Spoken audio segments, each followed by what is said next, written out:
Vamos a contemplar el tercer misterio luminoso, que es el anuncio del reino de Dios. Pues Jesucristo ha resucitado, y si Jesucristo no hubiera resucitado, no tendría ningún sentido hablar de todo esto que vamos a hablar hoy, del anuncio del reino de Dios. Todas estas palabras, hechos, dichos de Jesús, milagros, hubieran quedado en la historia pues como un personaje muy importante, pero un profeta con grandes signos y señales, pero no tendría sentido estar hablando ahora del anuncio del reino de Dios si Jesucristo no hubiera resucitado. Y vamos a empezar leyendo un poquito del Evangelio que habla del reino de los cielos. Pero tenemos que tener en cuenta que cuando hablamos del reino de los cielos, es el contenido central de todo el Evangelio de Jesucristo, de su vida pública, lo que va explicando, enseñando y predicando. Nos dice el Evangelio que Jesucristo enseñaba, predicaba el Evangelio del reino y curaba las enfermedades. Es decir, ¿en qué se resumen lo que hacía Jesús y lo que decía? En proclamar el Evangelio del reino de Dios. Por lo tanto, es muy difícil escoger un texto en concreto acerca del reino de Dios, porque todo el Evangelio, toda la vida pública está hablando de lo que Jesús nos viene a presentar, que es el reinado de Dios, el reino de los cielos. Sin embargo, pues he cogido como ejemplo pues propiamente la primera predicación de Jesús, cuando habla de que a Juan Bautista le detienen y entonces Jesucristo empieza a predicar. Antes de nada, en el nombre del Padre, del Hijo y del Espíritu Santo, amén, vamos a pedir al Espíritu Santo pues que venga para que me dé a mí las palabras que nos puedan iluminar a todos, para que se nos conceda la gracia de entrar en este misterio, de ser introducidos en este misterio. Porque al fin y al cabo, cuando oramos el rosario, que es una oración contemplativa, en su nivel más profundo, al final lo que pedimos es una gracia, que se nos permita entrar en el misterio. Esto debe ser algo que se nos concede, porque por mucho que nosotros queramos entrar, digamos que debemos entrar como niños, como pequeños, con los ojos bien abiertos, pero con mucha humildad. Porque no es que diga yo voy a, como los grandes estudiosos que han estudiado muchas veces los evangelios y no han llegado a ningún resultado. Han acabado incluso negando la persona de Jesucristo, la divinidad de Jesucristo, porque realmente no han entrado con humildad. Cuando entramos en el evangelio tenemos que pedir esa gracia de ser introducidos, no entrar nosotros pues como un elefante en una cacharrería, rompiéndolo todo, no, sino como niños, poniéndonos como espectadores, con los ojos bien abiertos, a ver qué pasa en primera fila, pero pidiendo esa gracia de ser introducidos. Bien, pues vamos a ver qué nos cuenta el Evangelio de San Mateo acerca del reino de los cielos cuando Jesucristo empieza a predicar. Dice: al enterarse Jesús de que habían arrestado a Juan, se retiró a Galilea. Dejando Nazaret, se estableció en Cafarnaúm, junto al mar, en el territorio de Zabulón y Neftalí, para que se cumpliera lo dicho por medio del profeta Isaías. Tierra de Zabulón, tierra de Neftalí, camino del mar, Galilea de los gentiles. El pueblo que habitaba en tinieblas vio una luz grande. A los que habitaban en tierra y sombras de muerte, una luz les brilló. Y desde entonces comenzó Jesús a predicar diciendo: convertíos, porque está cerca el reino de los cielos. El mensaje es muy simple y muy sencillo: convertíos. ¿Por qué? Porque está cerca el reino de los cielos. Decimos, bueno, pues podía darnos Jesús un poquito más explicación. Efectivamente, todo lo que hace y dicen los evangelios es explicarnos esta frase sencilla: convertíos, ¿por qué? Porque está cerca el reino de los cielos. En el Evangelio de San Marcos dice Jesús: se ha cumplido el tiempo, ya ha llegado, y ya está aquí y está cerca el reino de Dios. Convertíos y creed en el Evangelio. Son palabras muy similares. Convertíos y creed en el Evangelio es la esencia del Evangelio, la esencia de lo que Jesucristo ha venido a decirnos. Creer en el Evangelio viene a ser lo mismo que convertirse. Evangelio, recordamos, lo expliqué en el nacimiento del niño Jesús, es mucho más que la palabra buena nueva, como se traduce, ¿no? Evangelio era lo que hacían los emperadores romanos en ese momento cuando ganaban victorias, cuando ganaban batallas.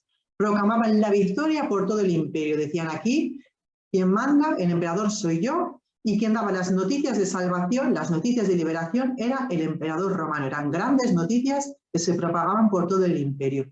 Eran palabras que se atribuían a los dioses. La palabra que se atribuye a los dioses son palabras que tienen, no solo son palabras que se dicen, sino que tienen la capacidad de actuar.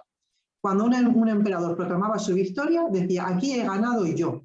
Palabras que actúan. Pues cuando San Marcos recoge la palabra de Jesucristo, Evangelio, está diciendo exactamente lo mismo, se está poniendo en el lugar del emperador y está diciendo, aquí la palabra que actúa, la de verdad, es la mía. El verdadero reinado de Dios no es el de los césares romanos, sino el mío, el que yo estoy trayendo aquí ya en la tierra, porque dice, se ha cumplido el tiempo. Recordamos estas frases que en la liturgia de Navidad se medita mucho, es, el pueblo que habitaba en tinieblas vio una luz grande, a los que habitaban en tierra y sombra de muerte, una luz les brilló. Estas frases que se aplican directamente al niño Jesús puesto en el pesebre, se aplican también ya a Jesucristo mayor, predicando el Evangelio de manera pública, dándose a conocer a todo su pueblo. La luz grande que predijo el anciano Simeón a María, dice, luz para alumbrar a las naciones, está hablando directamente de uno de los cánticos del siervo de Yahvé, como ya hemos hablado varias veces en estas enseñanzas, es decir, está hablando ya de un Mesías que va a ser ofrecido, que va a ser tratado no como un rey triunfador o como un emperador, sino como la persona más humillada de la tierra. Y sin embargo, este Mesías es el que dice, creed y convertíos en esta grandísima buena noticia, en este gran anuncio, en este Evangelio. También vemos que el reino de los cielos y el reino de Dios son sinónimos. ¿Por qué a veces se dice reino de los cielos y otro evangelista dice reino de Dios? Porque es exactamente lo mismo. Para un hebreo, para un judío, es decir, Dios es una palabra imposible, es una palabra prohibida, porque es tan sagrada, tan alta, tan sublime, que no se puede decir. Yahvé, como decimos ahora vulgarmente, no se puede decir. Son 4 letras que son sagradas, no se pueden pronunciar. Entonces se emplean otras palabras que le recuerdan, y es decir, de los cielos, es decir, del reino de quién, del que habita en el cielo, del que está más allá, del que está en el Altísimo, el reino del Altísimo, el reino de los cielos. Es exactamente lo mismo, decir reino de los cielos que decir reino de Dios. También el evangelista San Juan, en su evangelio, no habla prácticamente, habla del reinado de Jesucristo en su juicio, del reino, del rey, Jesucristo es rey, en el juicio que hemos visto ahora, en esta pasión, en el juicio que le hace Pilatos, tú eres rey, sí, yo soy rey. Pero propiamente en el Evangelio de San Juan no se habla, no se pronuncian estas palabras, el reino de Dios. Y esto nos puede parecer muy extraño, es como que fuera un evangelio paralelo que no estuviera bien relacionado con los otros. No, San Juan también está hablando del reino de los cielos continuamente. Más bien, Jesucristo está siempre hablando del reino de los cielos. Solo que en el Evangelio de San Juan lo recoge con estas palabras, la vida eterna. La vida eterna es otro sinónimo del reino de los cielos. Por ejemplo, cuando llega el joven rico y delante de Jesús y le dice, ¿qué he de hacer para alcanzar la vida eterna? Y Jesús le responde, pues vende todo lo que tienes, dáselo a los pobres y después ven y sígueme. Pues este joven que tenía muchas posesiones, se va muy entristecido y no deja sus riquezas. Y dice Jesús, qué difícil les va a ser a los que tienen riquezas entrar en el reino de los cielos. Y uno puede decir, pero si el joven no te ha preguntado por el reino de los cielos, te ha preguntado cómo puede alcanzar la vida eterna, no te ha dicho cómo puedo llegar al reino de los cielos. Pues Jesús le responde y le dice, es que para entrar en el reino de los cielos es lo mismo que entrar en la vida eterna. Es de aquí la presencia de Dios actuando en la historia. Y es exactamente lo mismo, alcanzar la verdadera vida, no una vida vegetativa, no una vida como los animales, no una vida puramente biológica, sino la verdadera vida del alma, el hombre nuevo, la conversión. Eso es el reino de los cielos, eso es la vida eterna, una vida eterna que no está allá sí, está cuando nos muramos, pero ya está operando aquí en esta tierra. Cuando dice Jesús, mi reino no es de este mundo, no quiere decir que por no ser su reino de este mundo, no quiere decir que no esté operando ahora en el mundo, quiere decir que está por encima de este mundo, es más allá de este mundo, pero está ya aquí en este mundo. Jesús no dice, mi reino no está en este mundo, o está en otro mundo, dice, no es de este mundo, pero sí está operando en este mundo. Y de hecho, todo el evangelio, toda la vida pública, incluida su resurrección, es el anuncio por sus hechos, por cómo Jesús actúa, por sus signos, sus milagros y sus maneras compasivas y sus palabras de cómo es el reino y en qué consiste la conversión. Podríamos tratar toda la charla de en qué consiste la conversión, pero no es nuestro objetivo, porque precisamente todo el Evangelio, acabo de repetir, de Jesucristo nos está enseñando en qué consiste la verdadera conversión. Porque podemos hacernos, a San Juan Bautista le preguntan, ¿qué debemos hacer para cambiar de vida? Y San Juan Bautista dice cosas muy sencillas, dice, pues si tú tienes 2 túnicas, reparte con uno que no tiene la túnica que te sobra. O al publicano le dicen, no cobres más que lo que te está permitido. Es decir, son cosas muy sencillas. El reino de los cielos no son cosas extravagantes. Y al mismo tiempo el reino de los Dios es tan extraordinario, el reino de Dios es tan extraordinario que cuando irrumpe en la vida de una persona, como por ejemplo Zaqueo, que veremos ahora, el publicano Zaqueo, cuando irrumpe en la vida de Zaqueo, tiene tal poder de transformar una persona que Zaqueo quita todo su interés en sus riquezas, en todo lo que había adquirido a lo largo del tiempo, pierde todo ese interés y es capaz de decir, bueno, pues lo que yo he robado voy a dar 4 veces más. Es decir, va a volver a una pobreza que jamás había vivido antes. ¿Por qué? Porque ha perdido el interés de todo lo demás. Ahí vemos cómo es este reino de los cielos, que al mismo tiempo es muy sencillo y al mismo tiempo tiene una fuerza extraordinaria de transformar a la persona. Bien, pues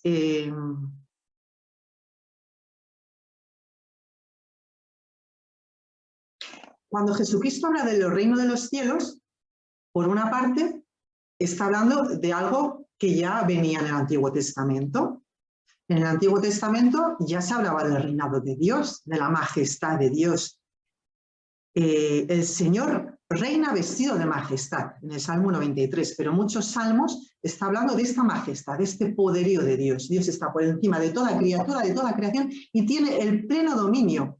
Y cuando los israelitas a veces se quejan en el Antiguo Testamento, que aparentemente a Dios les ha abandonado, Dios le dice, no, sois vosotros los que me habéis abandonado a mí, y yo os he abandonado a vuestras pasiones, a vuestros vicios, a vuestra obstinación. Pero sois vosotros los que me habéis abandonado y por tanto estáis sufriendo. Pero realmente yo sigo teniendo el poder sobre toda la creación, sobre todos vuestros enemigos. Sois vosotros los que me habéis abandonado a mí. Y Dios se presenta como el Rey en el Antiguo Testamento. Y Jesucristo, pues, se presenta con esa continuidad del Antiguo Testamento, porque Jesucristo viene a cumplir la ley y viene a cumplir a los profetas. Entonces, Jesucristo no contradice el Antiguo Testamento, sino que lo cumple. Y en el momento que dice, ya ha llegado el reino de los cielos, ¿qué está diciendo? Está trayendo al presente todas las promesas que ya hemos dicho de la antigua alianza, las está diciendo, aquí está, ya les estoy cumpliendo yo estoy cumpliendo todas las promesas. Yo soy el rey esperado, la promesa esperada que se le prometió a David, la descendencia, el rey que heredará y que el reinado que nunca jamás perecerá, que también se le prometió a la Virgen María en su anunciación, soy yo. Está realmente realizando las esperanzas de Israel. Cuando Jesús dice, ya se ha cumplido el tiempo, ya está aquí el reinado de Dios. Es como si Jesús dijera, yo soy lo que Dios prometió, soy yo. como dice la carta a los Hebreos. Dios se prometió a sí mismo y se ató, hizo un nudo a sí mismo en juramento. Dios prometió que iba a venir, iba a venir un Mesías, que iba a venir el profeta, que iba a venir el rey, que iba a venir él mismo a reinar, y efectivamente lo está cumpliendo Jesucristo. Dice Jesucristo, ya se ha cumplido el tiempo, ya está aquí, ya está cerca, está en medio de vosotros el reinado de Dios, el reino de Dios. Esto es continuidad con el Antiguo Testamento, pero al mismo tiempo Jesucristo nos hace una especie como de algo nuevo, presenta algo nuevo que no venía en el Antiguo Testamento como tal, presenta una novedad. Por ejemplo, que se sienta a comer con Zaqueo, por ejemplo, con los pecadores públicos, que se sienta a comer, dicen que le llamaban el amigo de publicanos y pecadores y de prostitutas. Se sentaba a comer con gente muy impresentable en aquel momento. Y todavía hoy habría que ver, ¿no? No se le miraría tampoco muy bien, ¿no? Esa es una novedad que Jesús trae en sus acciones. Jesús habla también de que hay que entrar en el reino de Dios. Es lo que estábamos diciendo cuando empezamos a meditar este misterio. Es decir, pedir la gracia de ser introducidos, de entrar en el misterio, ¿no? Tenemos que entrar. Dice también que hay que ser el más pequeño en el reino de los cielos. Esto es otra novedad que no venía en el Antiguo Testamento. O también presenta una mesa para empezar a comer, una mesa para comer, invita a un banquete de bodas. O el reino de Dios tiene una puerta que se puede cerrar, por ejemplo, a las vírgenes necias, o uno puede rechazar entrar en el banquete, en el reino de Dios, o a uno le dice, no estás lejos del reino de Dios, o la misma palabra, ha llegado a vosotros el reino de los cielos. Esto es una novedad. Antes, en el Antiguo Testamento se decía, sí, Dios reina en majestad, pero está en los cielos, está allá, lejos. Ahora no, ahora ya está aquí, cerca, en medio de nosotros. Bien, pues hay otro momento en que Jesucristo habla directamente de cómo es el reino de Dios, el reinado de Dios.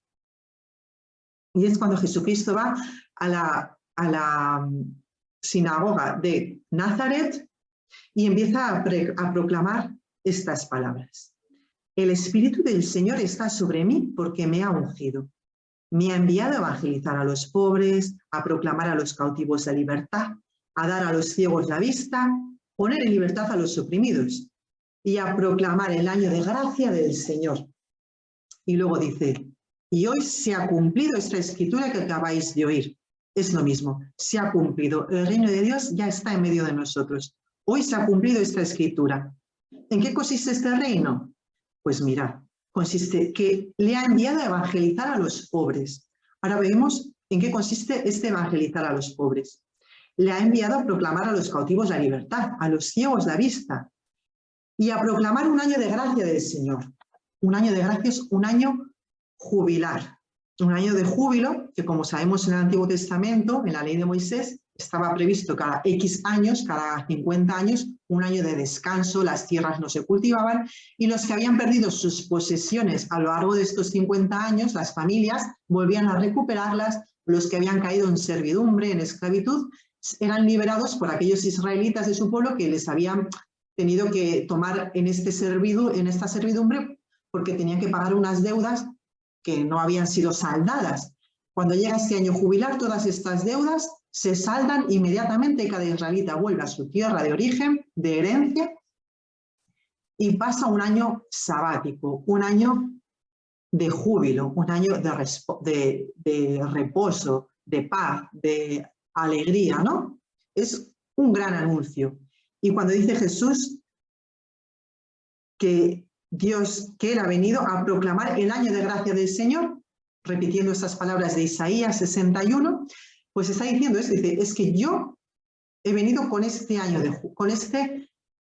jubilar, con este año de gracia. Y acto seguido, cuando dice esas palabras, dice, bueno, pues demuéstralo, ¿no? Demuestra cómo curas a los ciegos o cómo devuelves a los cautivos la libertad. Pues efectivamente, vemos actuar el reinado de Dios, vemos actuar a Jesucristo en su plena potencia. Vemos un día cualquiera de Jesucristo y de la mañana a la noche no hace nada más que acercarse gentes y gentes, no hace nada más que hacer curaciones. Dice en algunos lugares el Evangelio que curaba a todos los que se le acercaban con problemas. No hace nada más que expulsar demonios, devuelve a los ciegos la vista, cura a los leprosos, resucita a muertos. ¿Veis? Jesucristo dice una palabra y es una palabra que se cumple, es un evangelio, es una palabra gloriosa, grande, que se cumple, una palabra de verdad. Acto seguido, Jesús ha predicado que viene a traer la salvación, la salud, y acto seguido lo demuestra. Acto seguido hace obras extraordinarias que devuelven la salud a los enfermos. Y es importante meterse en este misterio, es decir, estoy rezando el rosario. Bueno, no nos da tiempo en 10 Ave Marías a meditar todo esto, pero tranquilamente podemos dedicar todo el rosario a meditar, por ejemplo, un día del Señor. Un día, pues cómo va curando uno a todos los enfermos, cómo se le van acercando, cómo aparece un endemoniado, cómo aparece el leproso. Meterse en las imágenes, ¿no? Y cómo actuaba Jesús.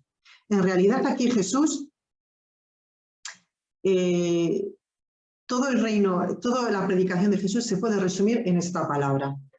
La predicación sobre el reino se puede resumir en esta palabra de San Mateo. Se compadecía entrañablemente de todos ellos porque andaban como ovejas sin pastor.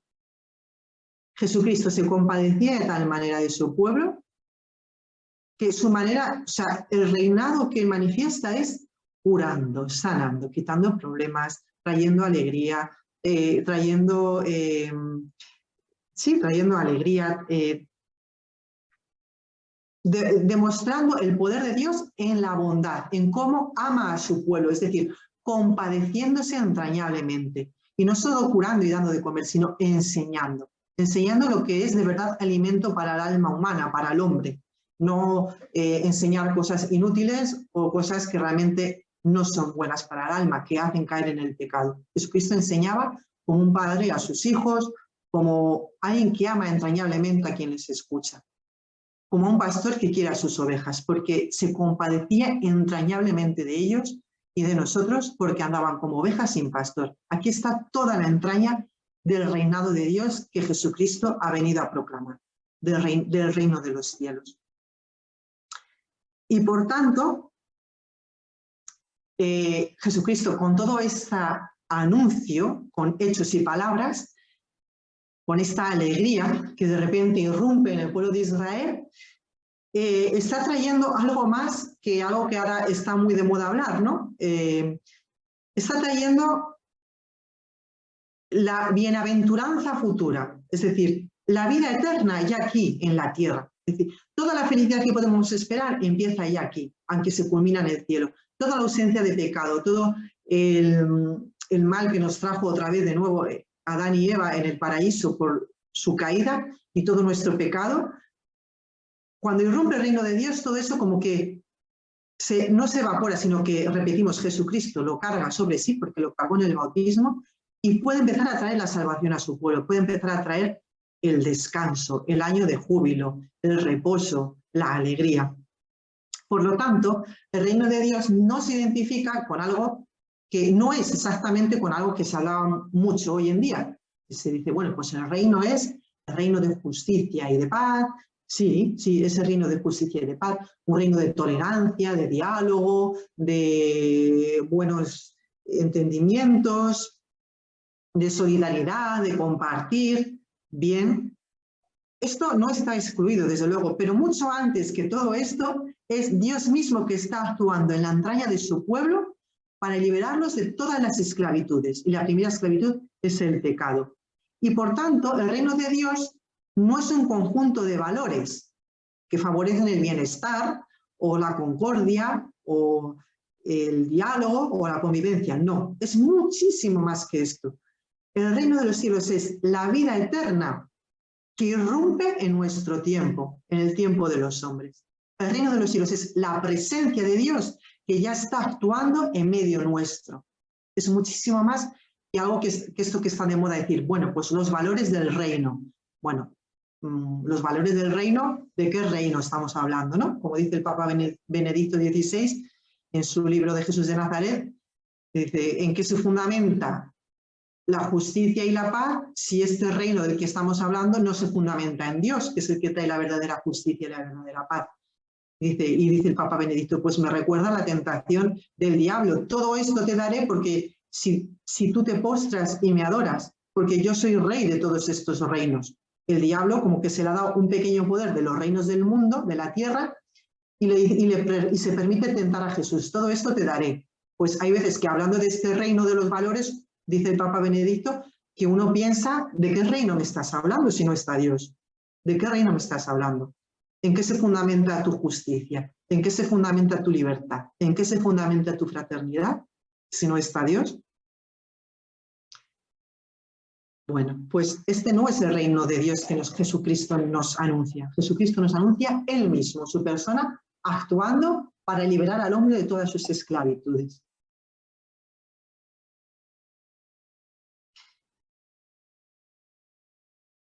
Otro ejemplo, la vida eterna. Hay un momento en el Evangelio de San Marcos que dice Jesús, si tu mano te induce a pecar, córtatela. Más te vale entrar manco en la vida, o más te vale entrar cojo en la vida. O si tu ojo te induce a pecar, sácatelo. Más te vale entrar tuerto en el reino de Dios. Vida, dice, entrar manco en la vida, entrar cojo en la vida o entrar tuerto en el reino de Dios son sinónimos. La vida, la verdadera vida que Jesús nos trae y reino de Dios son sinónimos. Es decir, es la vida eterna que se ha hecho presente en el tiempo de los hombres en la persona de Jesucristo. Este es el reinado de Dios. Bueno, Jesucristo también habla, como hemos dicho, en esta novedad suya, de entrar en el reino. Es una expresión que emplea muchísimo en los evangelios, en sus parábolas. Entrar en la vida, entrar en el gozo de tu Señor, entra en el banquete, entra por la puerta estrecha que lleva a la vida. Esta concepción del reino de Dios se plantea como una casa, una mansión, donde se celebra un banquete, como hemos dicho, donde se puede entrar, o se puede uno quedar fuera.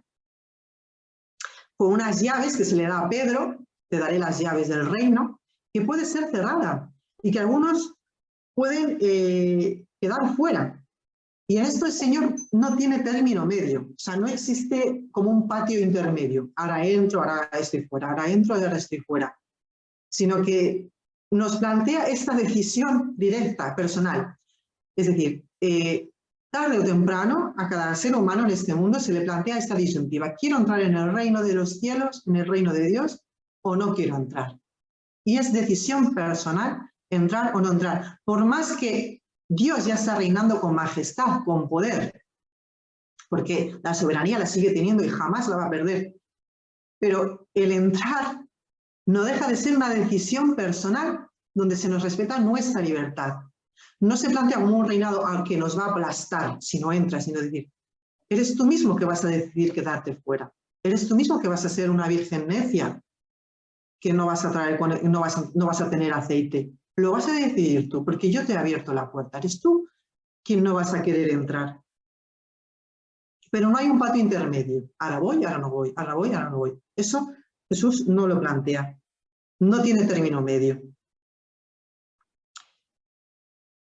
Y como decíamos, en esta novedad del reino de Dios que Jesús nos habla, pues más que Jesucristo hablar de los derechos de Dios y defenderlos, como en todo el Antiguo Testamento se van proclamando en la Escritura, los profetas, y son verdad, y Jesucristo, desde luego, no solo los asume, sino que él mismo en su cruz se proclama rey, en su pasión. Si se proclama rey cuando ya no puede ser mal interpretado su reino, cuando ya está en la cruz y nadie le puede interpretar como un reino a la manera de este mundo, ¿no? Pero Jesucristo se plantea más como una proposición. Es decir, manifiesta Jesús lo que Dios ha preparado para nosotros y nos ofrece.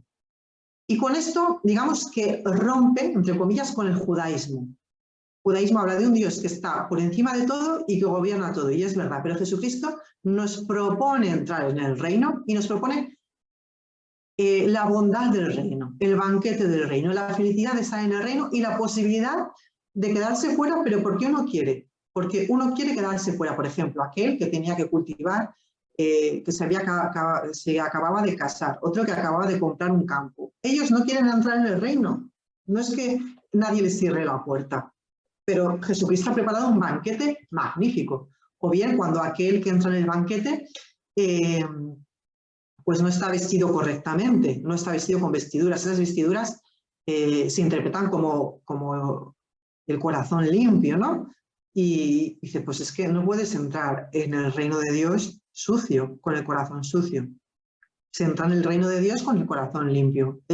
Para entrar en el reino de Dios es indispensable tener el corazón nuevo, el corazón que nos habla Jeremías, Ezequiel, un corazón blando, un corazón de carne. Jesucristo no se dedica a defender, pues como he dicho, ahí está Dios y tenéis que venerarlo, sino que se propone a sí mismo. Y por ejemplo, volvemos al ejemplo de Zaqueo, que vamos a profundizar un poquito más acerca de él, ¿no? Por ejemplo, cuando ve a Zaqueo, le dice, Zaqueo, ¿por qué eres publicano? Deja ahora mismo ese oficio y venera a Dios porque estás engañando a tu pueblo, porque es verdad, Zaqueo robaba a su pueblo. Y se lo podía decir Jesús y sería cierto, no le acusaría falsamente, no. Jesucristo se propone, Zaqueo, ¿me invitas a comer? Vemos aquí una novedad que no aparece en el Antiguo Testamento. Está como, no se manifiesta así. Jesucristo se manifiesta con algo nuevo, con unas maneras nuevas. Es decir, Zaqueo, ¿me invitas a comer? Hoy quiero comer en tu casa.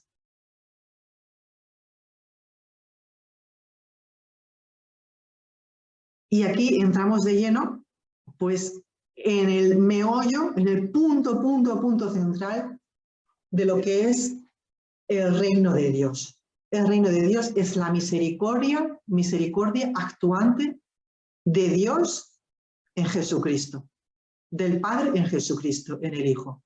Es el perdón de Dios que viene a rescatar a su pueblo. Este es el reinado de Dios. Es decir, es las entrañas compasivas que ve a su pueblo y dice, es que están perdidos, están como ovejas sin pastor. Me duele mi pueblo. Dice, ¿cuánto tiempo he llorado sobre ti, Jerusalén? O sea, como una gallina os he querido reunir. O sea, vemos figuras entrañables. El padre del hijo pródigo, un padre impensable en el Antiguo Testamento y en el Nuevo. Un padre que ha dejado toda la mitad de sus posesiones antes de morirse a su hijo descarado. Un padre que en el judaísmo antiguo estaba totalmente condenado a vivir fuera de él porque no tenía solución posible. Un hijo, el hijo pródigo. Y vemos este padre que rompe todos los moldes, todos los esquemas y le trata como cuando vuelve el hijo, le dice, lo que narra es la ceremonia de cómo se viste a un rey. Le pone las sandalias, el anillo, y no solo le devuelve el perdón, sino que es que le devuelve su dignidad. Tú eres señor de esta casa. Estamos hablando de algo nuevo, algo impensable. Ningún padre actúa así, ningún padre actúa así. Por muy bueno que sea, puede actuar así por la gracia de Dios, pero en un judío antiguo, ningún padre salía a abrazar a su hijo que se había ido de esa manera y había derrochado todos los bienes. Y vivía de la manera más miserable, con los cerdos, que era un animal impurísimo, era lo más despreciable. Algo totalmente impensable. Pues aquí está el meollo del reino de Dios. Aquí está la misericordia actuando, operante en Jesucristo. Aquí está el centro. De hecho, muchas parábolas que hablan del reino, están las parábolas que dicen, pues el reino de Dios es como una semilla, algo que crece lentamente, serenamente, algo que da paz, que da armonía, un arbolito donde que va creciendo y se van refugiando todos los pajaritos. Así es el reino de Dios, ¿no? Y también habla del reino de Dios con esas parábolas de la misericordia tan preciosas, para darnos a entender cómo es realmente entrar en el reino.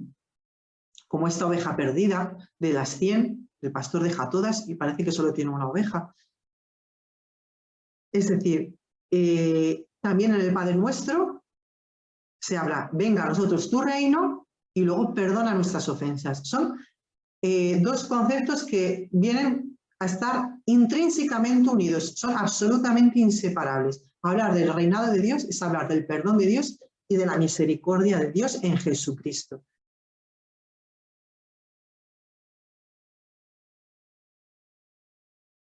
Fijaos, con Jesucristo sucede pues la gran desgracia que le lleva a la cruz que, como ya hemos visto, estaba totalmente prevista, ¿no? Pero es la desgracia del endurecimiento de una parte del pueblo de Israel, que es lo que nos puede suceder a cualquiera de nosotros, ¿eh? Cuando Juan pierde a sus... O sea, cuando Juan le detienen y envía Juan a sus discípulos a Jesucristo y le dice Juan, ¿eres tú el que has de venir o debemos esperar a otro? Le preguntan los discípulos de Juan a Jesús. Y Jesús le responde, id a contarle a Juan lo que oís y veis. Los ciegos ven, los cojos andan, los leprosos quedan limpios, los sordos oyen, los muertos resucitan. Y se anuncia a los pobres la buena noticia, otra vez. Es volver a repetir el mismo evangelio, el mismo pasaje de Isaías 61 con otras palabras. Y se anuncia a los pobres la buena noticia. Y Jesucristo añade una frase, y dichoso todo aquel que no haya escándalo en mí. ¿Por qué? ¿Quién se iba a escandalizar si todo lo hacía bien y se anuncia a los pobres la buena nueva? No había razón para el escándalo. Pues bien, el escándalo para un judío era no cumplir la ley. Bien, ser justo era cumplir la ley. Vemos que San José era el justo porque buscaban ante todo cumplir la ley de Dios, ¿no? Pues era el justo. Y ser injusto y hacer tropezar a otros es no cumplir la ley. Y de bueno, ¿en qué exactamente Jesucristo no cumplía la ley? Jesucristo cumple perfectamente toda la ley, tan es así que le da cumplimiento, ¿no? Sin embargo, ya Jesucristo nos dice en el Evangelio, los fariseos habían cambiado la ley de Dios por preceptos humanos y efectivamente tenían toda una legislación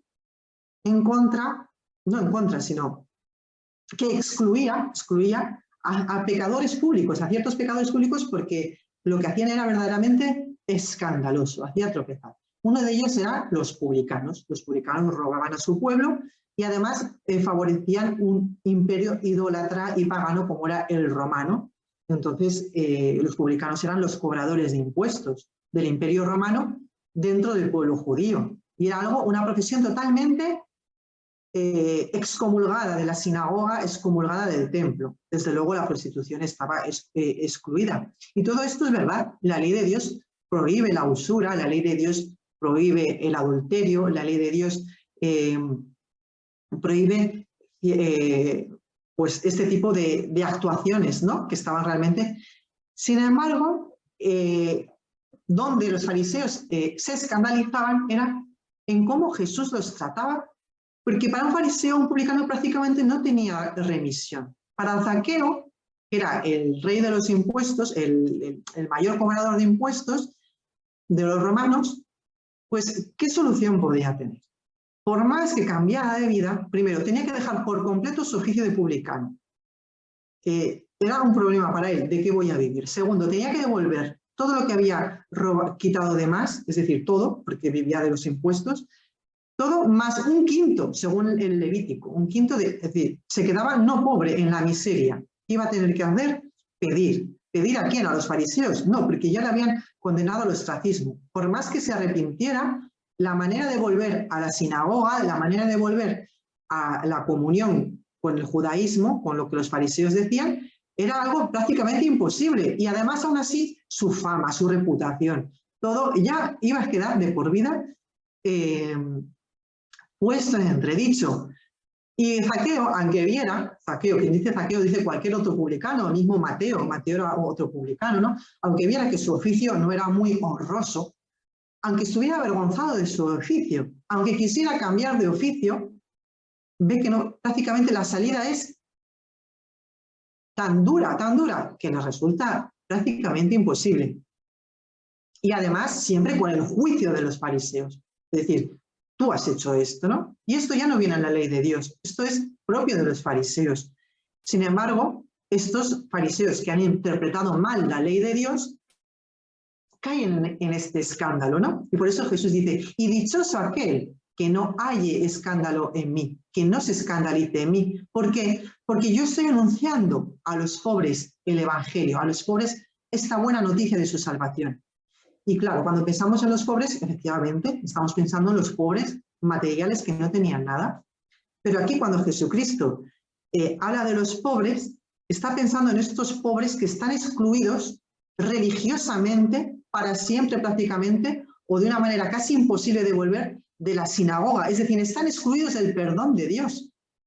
Estos son los pobres que Jesús se habla, ¿no? Son los que se dedican a las cosas de la tierra, pero porque ya no tienen solución. Se les da ya por imposibles. De hecho, un publicano no puede orar al lado de un fariseo en el templo, por favor. Es algo absolutamente inaceptable. Y Jesucristo vemos que en sus palabras pone ejemplos así. Un fariseo orando al lado de un publicano. Esto a los fariseos les escandaliza, les hace tropezar.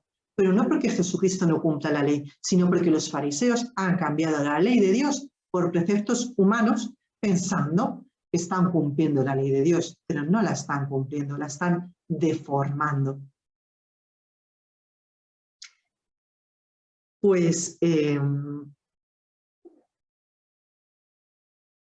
aquí tenemos Zaqueo. Ir a comer a la casa de Zaqueo es un escándalo por todo lo alto. Un fariseo no va nunca a comer a la casa del máximo recaudador de impuestos. Es algo que no puede ser. Sin embargo, no sabemos qué pasa y por eso ahí nos tenemos que meter en ese misterio, porque Zaqueo somos nosotros. Zaqueo somos nosotros con ese punto, ese talón de Aquiles que no le soltamos. Ese punto que necesitamos conversión, necesitamos quitar esa seguridad, ese dinero, ese pensamiento que nos hace creer que somos muy inteligentes o que nos hace pensar que tenemos mucha fuerza de voluntad. Esta seguridad en quizás pensamos que tenemos más, somos mejores que otras personas. Son falsas seguridades que nos vamos creando, pero realmente no entran dentro de lo que es Jesucristo nos viene a ofrecer. Nosotros somos Zaqueo y Zaqueo, Jesús nos invita, nos dice, Diana o Carmen, yo, Isabel, yo quiero entrar a comer hoy en tu casa. Invítame, invítame. ¿Me permites que vaya a comer en tu casa? Y es que es impresionante, porque nos tenemos que meter en este diálogo, o sea, que es que queda velado, queda oculto, no ha sido escrito, pero ¿cómo sería este encuentro? O sea, ¿qué vería Zaqueo en Jesucristo? O sea, ¿qué le diría? Que por supuesto no imaginemos a Jesucristo, por supuesto, diciéndole, a partir de ahora tienes que hacer esto, porque no... ¿Y qué le diría? O sea, ¿cómo sería esa conversación? De manera que Zaqueo sale totalmente liberado, totalmente, y además con algo con exageración, porque es que nos dice, yo no voy a devolver lo que he robado más un quinto de la ley, según dice la ley, sino 4 veces más. Es decir, Zaqueo, te vas a quedar en la ruina. Aquí está el proceso que han tenido muchos santos en su origen, ¿no? Yo pensaba, meditando en esto, en San Ignacio. Cuando San Ignacio se encuentra con el Señor, era lo más vanidoso que existe. Quería ser prácticamente el esposo de la infanta y alguien muy importante y muy influyente, ¿no? Esto era lo que había recibido en su familia, ser más socialmente, etc. Y cuando se encuentra con el Señor, es que tenemos que ver hasta qué punto el Señor tocó su corazón, es que le da igual todo. O sea, no es que uno diga, ay, Señor, te voy a dar esto, pero me cuesta mucho, también, también a veces pasa, ¿no? Pero uno ve estos cambios que le suceden a algunos santos, y San Ignacio no era santo todavía, San Ignacio era uno que se encontró con el Señor, y de repente lo da todo, le dan dinero para que pueda viajar, lo vuelve a repartir a los pobres, toda su fama queda por los suelos, todas sus amistades las abandona, todo su pasado lo deja atrás. ¿Qué ha sucedido? Pues ha sucedido que ha irrumpido con fuerza del resucitado en la vida de una persona, ha irrumpido Jesucristo. Y esto lo cambia todo, lo cambia todo. Vemos que la conversión no es solo un pequeño cambio de actitud, que a veces es así, ¿no? Sino que es que tiene la capacidad de transformar a la persona por dentro y hacerla otra persona totalmente diferente, ¿no? Y dice Jesucristo, hoy ha venido la salvación a esta casa, porque el Hijo del Hombre ha venido a buscar y a salvar lo que estaba perdido. ¿Veis la misericordia? Aquí está el reino de los cielos actuando. Ha venido a buscar y salvar lo que estaba perdido. Y así, cuando dice en Nazaret, me ha enviado a proclamar el año de gracia del Señor, es lo mismo, el año jubilar, pues es lo mismo cuando dice, me ha enviado a dar la buena noticia, el evangelio a los pobres. ¿Quiénes son los pobres? Pues estos desgraciados que ya no entran en el reino de Dios, estos pecadores públicos que ya están rechazados, que ya no tienen solución, ya les damos por imposibles. Este hijo pródigo que se ha ido con malas mujeres y ¿cómo es posible que vuelva a casa y que encima el padre le reciba y le reciba de esa manera? Eso no es posible. Pues bien, aquí están los pobres del reino de los cielos. Aquí está la liberación de la mala vida, pero no para volver a una vida según un canon farisaico, decir, yo soy el que de verdad estoy en la verdad, ¿no? Sino decir, no, es que el Hijo de Dios ha venido a buscar y a salvar lo que estaba perdido, el Hijo del Hombre. Y yo soy, Jesucristo le viene a decir a Zaqueo, yo soy tu año jubilar, Zaqueo. Yo soy tu verdadero año de gracia. Yo soy tu salvación, Zaqueo. No creo que se lo dijera así, pero Zaqueo, por su manera de hablar con él, por su mirada, por la mirada de Jesús, lo entendería. Y Zaqueo entiende, pues es que no necesito nada más. Yo ya estoy en año de gracia, yo ya estoy en año jubilar. Yo no necesito nada de lo que tengo, nada. Yo voy a empezar una nueva vida con este hombre, con este Jesucristo. ¿Por qué? Porque todo lo demás me ha dejado de interesar. No vemos que Zaqueo tenga un problema de, ay, ¿cuánto me va a costar dejar esto? Sino, es que no le cuesta nada. Por eso tenemos que pedir esta gracia a Jesús de que nos introduzca, que nos deje entrar en su reino, que venga a comer con nosotros. Porque es que realmente es experimentar la fuerza de la resurrección de Jesucristo. Jesucristo le dice a Zaqueo, le viene a decir a Zaqueo, yo soy el pago de tu deuda, Zaqueo. Eso que debes a todo lo que has robado, yo lo voy a pagar por ti. ¿Por qué? Porque Jesucristo ha cargado en el bautismo con todos los pecados de la humanidad, también los pecados de Zaqueo, y ha cargado con la deuda de Zaqueo. Y esto los apóstoles lo entienden perfectamente, lo entienden perfectamente. Hoy ha entrado la salvación a esta casa, ha llegado la gracia a esta casa. El jefe de publicanos no necesitaba que le perdonara a nadie, era él el que tenía que perdonar las deudas. Pero sí necesitaba el perdón de Dios desde un punto de vista religioso. Como decía, un publicano no podía ser promovido a un cargo honorable, no era admitido a juicio como testigos, su testimonio no tenía valor. También tenía un rechazo religioso también completo, no podía ir a rezar al templo, tenía que guardar la distancia de pureza ritual respecto al resto del pueblo, no podía acercarse físicamente, casi como un leproso, vaya. Por eso cuando Jesucristo habla de cómo es el reino y dice, pues ahí está el publicano y el fariseo y cómo rezan, es que realmente está provocando, y a los fariseos que vivían en esto les escandaliza, les hace tropezar. No le entienden verdaderamente. Dice el Talmud que para los recaudadores de impuestos y publicanos la penitencia era difícil, casi imposible.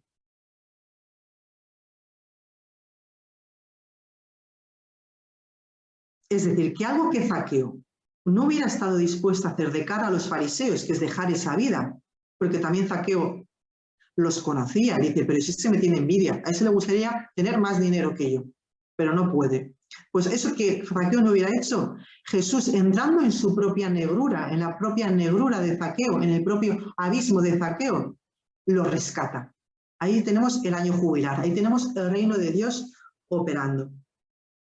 También en el Evangelio de Mateo dice que también los pequeños son los que entran en el reino de Dios. Los pequeños. ¿Y quiénes son estos pequeños? Pues son los niños, pero también son los simples, los ignorantes, los que no entienden. Y aquí también da de cara de lleno contra el fariseísmo, cuando, por ejemplo, vienen a detener a Jesús y le dicen, pero si es que no hemos encontrado, y le dicen los fariseos, pero ¿por qué no lo habéis detenido, ¿no? En San Juan, en el Evangelio de San Juan. Y dice, no le hemos detenido porque es que no hemos encontrado a nadie que hable como él. ¿Y qué dicen los fariseos? Pero si es que estos que no entienden de la ley son unos malditos. Fijaos, ¿no? Bueno, pues esos son los pequeños del reino de los cielos. Estos malditos que dicen los sacerdotes y los que no entienden de la ley, que no entienden porque no han estudiado, no saben, pues estos fariseos son, estos pequeños que no entienden, son los que entran en el reino de los cielos. Te doy gracias, Padre, Señor del cielo y de la tierra, porque has ocultado estas cosas a los sabios y entendidos y se los has revelado a la gente sencilla, a los pequeños, a los insignificantes.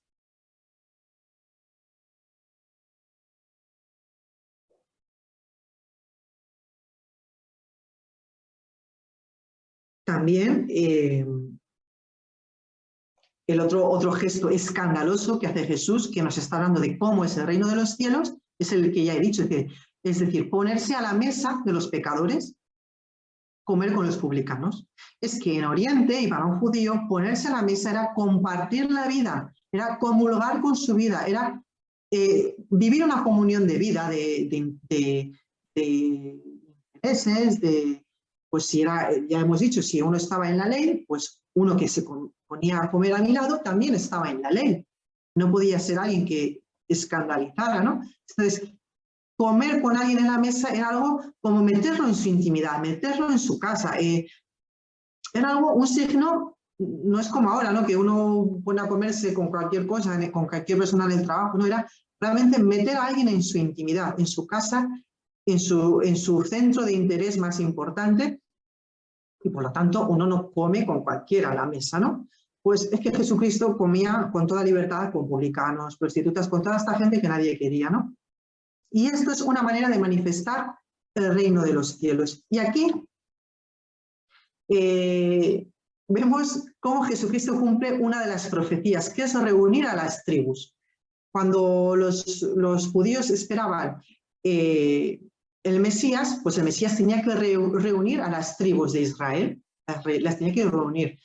Y aquí vemos cómo Jesucristo cumple esta profecía, reúne, rescatándolas de su vida anterior, a todos estos que estaban perdidos, que eran judíos como los otros, pero estaban ya dejados de la mano de Dios, ¿no? Bueno, pues Jesucristo los reúne.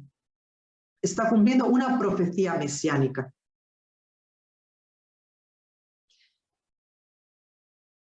Es decir, que el perdón de Dios es absolutamente escandaloso. Como hemos dicho antes, cuando el padre de la parábola del hijo pródigo le viste al hijo, es el ritual de la vestición de un rey. Es algo desorbitado, un vestido nuevo, sandalias, anillo. Es algo totalmente fuera de lugar, en contraste con lo que hubiera hecho un padre celoso de su fe y responsable para un judío. Aquel hijo hubiera sido un hijo muerto. Y no solamente es un hijo reconciliado, sino que es un hijo señor de su casa. Esta es la misericordia del reino de los cielos. Y por último, vamos a hablar brevemente de los milagros de Jesús, que realmente son signos de la llegada del reino de los cielos. Son signos. Es decir, que cuando Jesucristo hace un milagro, es realmente que el reino de los cielos ya está operando, como hemos dicho. Por ejemplo, aquel paralítico que le perdona los pecados y después lo cura. Anda, levántate, coge tu camilla y echa a andar. Dice, pero ¿qué tiene que ver curar los pecados con, si yo lo que te he pedido es que me cures, ¿no? Y los otros, ¿pero quién es este para perdonar? Pues efectivamente, ¿quién es este? Si solo Dios puede perdonar. Es que de cada 3 palabras de Jesucristo, 2 está proclamando su divinidad, su poder como Dios y su soberanía, su reinado. Y estos milagros que hace, o este dominio completo de la creación, como por ejemplo cuando calma el mar, o cuando multiplica los panes y los peces, lo que se nos está hablando de estos milagros es que son un signo de la bondad de Dios para con el hombre. Ha llegado ya, ha irrumpido el reino de los cielos. Como nos dice el capítulo 8 de San Mateo, Él tomó nuestras dolencias y cargó con nuestras enfermedades. ¿Vemos? Esto es el pasaje de Isaías del siervo doliente. Él tomó nuestras dolencias y cargó con nuestras enfermedades. Jesucristo, cuando carga con nuestras enfermedades, es para sacarlas. Pero ¿cómo las saca? cargando con ellas, ¿no? Cargando con esa cruz, que cargó ya en su bautismo. Es decir, que cuando Jesucristo hace milagros, todos los bienes definitivos, como son el no ponerse enfermo, el no morir, el no pasar hambre, lo que se perdió en el paraíso, eso es la llegada del cielo. Eso es el cielo. Los milagros de Jesús son signos que anuncian la llegada del cielo, la llegada del reino de Dios. Y para terminar, pues nos está hablando en los milagros de la esperanza del hombre. En el paraíso no había enfermedad, no había muerte. La enfermedad y la muerte no son parte de nuestra naturaleza. Son parte de nuestra naturaleza herida, caída por el pecado. Pero en la naturaleza original con la que Dios nos creó, no estaban la enfermedad y la muerte. Cuando Jesucristo vence con sus milagros la enfermedad y la muerte, y con su resurrección vence la muerte, nos está diciendo, ya está en medio de vosotros el reino de los cielos. Ya está aquí. Es que no tenéis que esperar a otros, soy yo. No es propia del hombre la enfermedad. No es propia de la naturaleza humana la muerte. No hemos sido creados para la muerte. Como vuelvo a repetir, ¿qué significan los milagros de Jesús? Pues significan que entre vosotros ha irrumpido el Dios de los cielos. Y por último, dice San Pablo, nuestro último enemigo, el más poderoso, es la muerte. O como dice el Apocalipsis o la carta a los Hebreos, vivir muertos de miedo por temor a la muerte. Por eso Jesús nos habla, ahora en la resurrección, Jesús resucitado, y dice muchas veces a sus discípulos, no temáis, no tengáis miedo.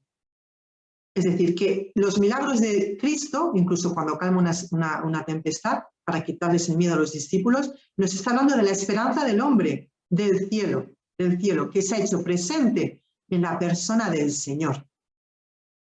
Nos quita el miedo a la muerte, nos quita este vivir como esclavos, vivir acongojados, vivir apretados, vivir temerosos, muertos de miedo, como dice la epístola a los Hebreos, por temor a morir. Bueno, pues así en resumen, muy resumido, he explicado lo que es en el Evangelio el reino de los cielos, porque a lo largo del siglo XIX han existido otras interpretaciones que no pertenecen a la Iglesia Católica, pues que hablan del reino de Dios, pero realmente se desvían mucho de esto que Jesús nos enseña. Y por último, para terminar, y ya termino, el reino de Dios finalmente se identifica no solo con Jesucristo, no solo con este reinado interior del cambio personal que tiene Zaqueo, sino también con la Iglesia misma. Brevemente, la Iglesia es pecadora por sus miembros, por nosotros, pero la Iglesia en cuanto cabeza y en cuanto a la esposa, la madre de la Iglesia, que es la Virgen, la esposa, digamos, la esposa de las bodas mesiánicas que vimos en Caná, es santa e inmaculada. Y la Iglesia ya en su vida sobrenatural, en sus sacramentos, en sus consagrados, en su parte consagrada, en su parte santa, es ya el reino de Dios operando aquí en la tierra. Es un error esto que decía lo así, decir, no, Jesucristo habló del reino de los cielos y vino la Iglesia, como que no tuviera nada que ver. No, no, absolutamente no. La Iglesia ya es el reino de los cielos operando aquí en la tierra, a pesar de nuestros pecados. ¿Por qué? Porque su cabeza, que es Cristo, y la madre de la Iglesia son santos e inmaculados y tienen el poder continuamente de regenerarnos y de regenerar su Iglesia. Bien, pues lo dejamos aquí.